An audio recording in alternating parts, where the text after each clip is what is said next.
मित्रों, आज हम इस वीडियो के माध्यम से आपको उन बातों के बारे में बताएंगे जिनसे आप भी एक ऐसी मानसिकता विकसित कर सकते हैं जिससे आप भी अपने जीवन में सफलता और शांति को प्राप्त कर सकें। और अगर आपको दरिद्रता या गरीबी ने जकड़ रखा है तो उसे हमेशा के लिए समाप्त कर सकें, या आपके जीवन में कभी भी भविष्य में आने वाली गरीबी और दरिद्रता को स्वयं के जिंदगी से कोसों दूर रख सकें। तो इस रहस्य को समझने के लिए आपको इस कहानी को सुनना चाहिए। एक समय की बात है, गांव में एक मास्टर जी ने अच्छी शिक्षा देने के उद्देश्य से एक स्कूल की स्थापना की। उस स्कूल में बहुत सारे शिष्य पढ़ने आया करते थे। मास्टर जी भी लगन और मेहनत से और बिना किसी लोभ लालच के ईमानदारी से बच्चों को बेहतर से बेहतर शिक्षा देने में जी तोड़ मेहनत कर रहे थे। एक दिन मास्टर जी और उनका एक शिष्य गांव में शिक्षा के प्रसार के उद्देश्य से गांव का भ्रमण कर रहे थे। जब वे चल रहे थे तो एक बड़े से खेत के पास पहुंचे। वहां उनको जोड़ों की प्यास लगी थी, तो उन्हें उस बड़े से खेत के बीच में एक फूस की झोपड़ी दिखाई थी। मास्टर जी और उनका शिष्य उस घर के पास जाते हैं और दरवाजे के पास जाकर आवाज लगाते हैं। कुछ ही देर बाद दरवाजा खुलता है और अंदर से एक व्यक्ति आता है जिसके साथ में उसकी पत्नी और 3 बच्चे भी होते हैं, जो बहुत ही गरीब और दरिद्र अवस्था में दिख रहे थे। वो बहुत ही पुराने और फटे हुए कपड़े पहन रखे थे। मास्टर जी उन लोगों से विनम्रता भरी आवाज में पूछते हैं, क्या हमें पीने के लिए पानी मिल सकता है क्या? वो व्यक्ति अंदर से पानी लेकर आता है जिसे मास्टर जी और उनका शिष्य अपनी प्यास बुझाते हैं।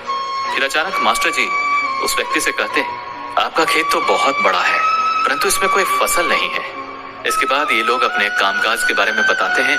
मास्टर जी इस बात को सुनकर सोचते हैं और कहते हैं, आज की रात हम यहीं रुक जाते हैं। फिर मास्टर जी उस व्यक्ति से रुकने की अनुमति मांगते हैं और वो व्यक्ति मान भी जाता है और मास्टर जी और उनका शिष्य वहीं ठहर जाते हैं। आधी रात बीत चुकी थी। तभी अचानक मास्टर जी नींद से जाग उठते हैं और अपने शिष्य के कान के पास जाकर एकदम से धीरे से आवाज में कहते हैं, अब हमें यहाँ से चलना चाहिए और इसी ओर चलना चाहिए और इसके बैल को भी साथ में लेकर जाना है और जंगल में एक किसी दूसरे व्यक्ति के यहाँ छोड़ देना है। मास्टर जी की इस प्रकार की बातों के कारण शिष्य थोड़ी देर के लिए अचंभित हो गया, क्योंकि यही तो वो मास्टर जी हैं जो इतना ज्ञान दिया करते थे, परंतु आज पहली बार किसी के साथ गलत करने की सलाह देते हैं। ऐसा कैसे हो सकता है? लेकिन शिष्य मास्टर जी की बातों का अवहेलना तो नहीं कर सकता था। आखिरकार वे मास्टर जी और शिष्य जंगल की ओर बढ़ते हैं। जब उन्होंने उसके बैल को कहीं दूर ले जाकर एक किसी दूसरे व्यक्ति के यहाँ छोड़ दिया, जहाँ से उन बैलों का वापस आना तो बहुत मुश्किल था। इसके बाद वो मास्टर जी और शिष्य वहां से निकल जाते हैं। लेकिन शिष्य हमेशा सोचता रहता था कि आखिर मास्टर जी ने उस भले और गरीब इंसान के साथ ऐसा क्यों किया। लगभग 10 वर्ष बीत जाते हैं और वो शिष्य खुद एक बड़ा व्यापारी बन जाता है। तब उसके मन में फिर से वही प्रश्न अक्सर आने लगा। फिर एक दिन उसने सोचा कि क्यों नहीं उस गरीब व्यक्ति से मिला जाए जिसकी बैलों को हमने किसी और के यहाँ छोड़ी थी, और उसे कुछ आर्थिक सहायता दे दूं जिससे उसका जीवन खुशहाल बन सके। इस सोच के साथ वो निकल पड़ता है और कुछ ही समय में उस व्यक्ति के पास पहुंच जाता है। लेकिन वहां का दृश्य देखकर वो चौंक जाता है, क्योंकि अब उस खेत में कई पेड़ पौधे के साथ साथ कई प्रकार के फल भी थे। लेकिन वहां उस झोपड़ी के बजाय एक विशाल और सुंदर महल था। इसे देखकर शिष्य के मन में विचार आता है कि शायद वो व्यक्ति सब कुछ बेचकर इस जगह पर बस गया होगा। और यही सोचते हुए वो फिर से उस व्यक्ति के पास जाकर कहता है, शायद आप मुझे नहीं पहचानते, कुछ वर्ष पहले हम एक दिन मिले थे।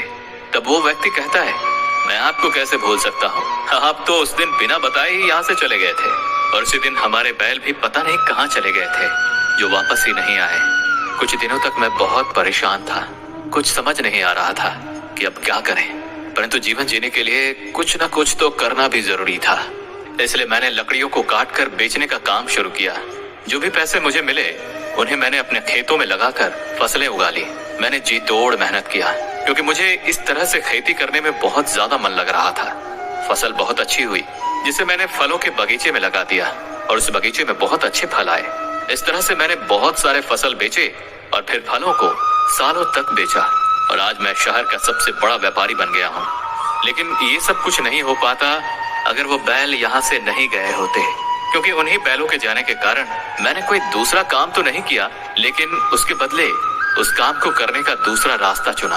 लेकिन आज मैं अपनी जिंदगी में बहुत खुश हूँ और शहर का सबसे बड़ा व्यापारी भी हूँ। ये बात सुनकर शिष्य कहता है, ये काम तो तुम पहले भी कर सकते थे, तब वो व्यक्ति बोलता है कि कर तो सकता था, परंतु उस समय मेरी जिंदगी बिना मेहनत के भी चल रही थी। इसी कारण मुझे कभी इस बात का आभास ही नहीं हुआ कि मैं कुछ और काम भी तो कर सकता हूँ। यही कारण है कि मैंने कभी कोशिश ही नहीं की। लेकिन बैल के जाने के बाद मुझे ये एहसास होने लगा कि मैं कुछ और भी कर सकता हूँ, और मैंने उसी समय ये दृढ़ निश्चय किया कि अब अपनी जिंदगी में जो कुछ भी करूंगा वो मैं अपने बल पर करूंगा और अपने काबिलियत के दम पर करूंगा।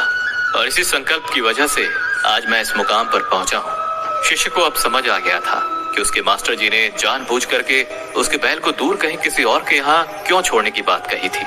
दरअसल मास्टर जी ने देखा कि वो गरीब और आलसी व्यक्ति अपनी मानसिकता के कारण गरीब बना हुआ है, क्योंकि एक तो ना तो वो अपने परिवार की अच्छे से देखभाल कर रहा था और ना ही उसके अपने बैलों की देखभाल कर रहा था। बस वो थोड़ी बहुत खेतों में काम करता और जैसे तैसे अपना जीवन यापन कर रहा था। बैलों को मास्टर जी और उनके शिष्य ने कहीं दूर किसी दूसरे भले और मेहनती व्यक्ति के यहाँ छोड़ आए थे, ताकि उन बैलों का सही से देखभाल भी हो सके।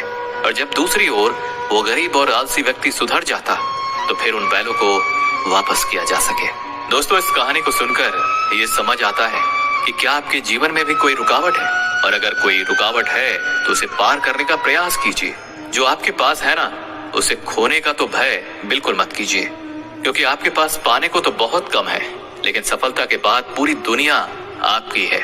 इस कहानी से हमें भगवत गीता के 5 सबक सीखने को मिलते हैं। पहला, कर्म करो और फल की चिंता मत करो। भगवान श्री कृष्ण ने अर्जुन से कर्म करने की महत्वपूर्ण बात की थी, बिना फल की चिंता किए। इस कहानी में प्रमुख पात्र ने अपने कर्मों को पूरी श्रद्धा और मेहनत से किया, और फल की चिंता किए बिना ही उसने अपने लक्ष्य को प्राप्त किया। दूसरा, मेहनत और संकल्प से मिलती है सफलता। इस कहानी से हमें ये भी सीखने को मिलता है कि मेहनत, संकल्प और संघर्ष से हम अपने लक्ष्य को प्राप्त कर सकते हैं। तीसरा, आत्मसमर्पण। जैसे अर्जुन ने अपने गुरु श्री कृष्ण के साथ पूरी श्रद्धा और आत्मसमर्पण से काम किया, वैसे ही अपने कर्मों को आत्मसमर्पण के साथ करना चाहिए। चौथा, कर्म और भाग्य। श्रीमद् भगवत गीता में कहा गया है कि हमें कर्म करना चाहिए, परंतु फल की चिंता नहीं करनी चाहिए। इस कहानी से हमें ये सीखने को मिलता है कि कर्म हमारे भाग्य को निर्धारित नहीं करते, लेकिन हमारे कर्म हमारे भाग्य को सुधार सकते हैं। पांचवा, आत्मसंवाद। इस कहानी में प्रमुख पात्र ने खुद से संवाद किया, खुद से बातचीत की और अपने कार्यों के प्रति अच्छे भाव से काम किया। भगवत गीता में भी आत्मसंवाद का महत्व बताया गया है, जिससे हम अपने मार्ग को स्पष्ट रूप से समझ सकते हैं। इस कहानी के माध्यम से हम ये सीख सकते हैं कि भगवत गीता के सिद्धांतों को हमारे जीवन में कैसे अपनाया जा सकता है और कैसे हम अपने लक्ष्यों को प्राप्त कर सकते हैं। ये हमें ये भी सिखाता है कि कर्म, संकल्प और आत्मसमर्पण से हम किसी भी मुश्किल को पार कर सकते हैं और अपने जीवन को सफलता की ओर अग्रसर कर सकते हैं और अपनी जिंदगी से गरीबी और दरिद्रता को कोसों दूर रख सकते हैं। दोस्तों, अगर इस वीडियो से आपने कुछ भी सीखा हो तो कमेंट में जय श्री राधे कृष्णा अवश्य लिख दीजिए, और साथ ही इस वीडियो को लाइक और चैनल को सब्सक्राइब कर लीजिए और बेल नोटिफिकेशन आइकन को ऑल पर सेट कर लीजिए। धन्यवाद।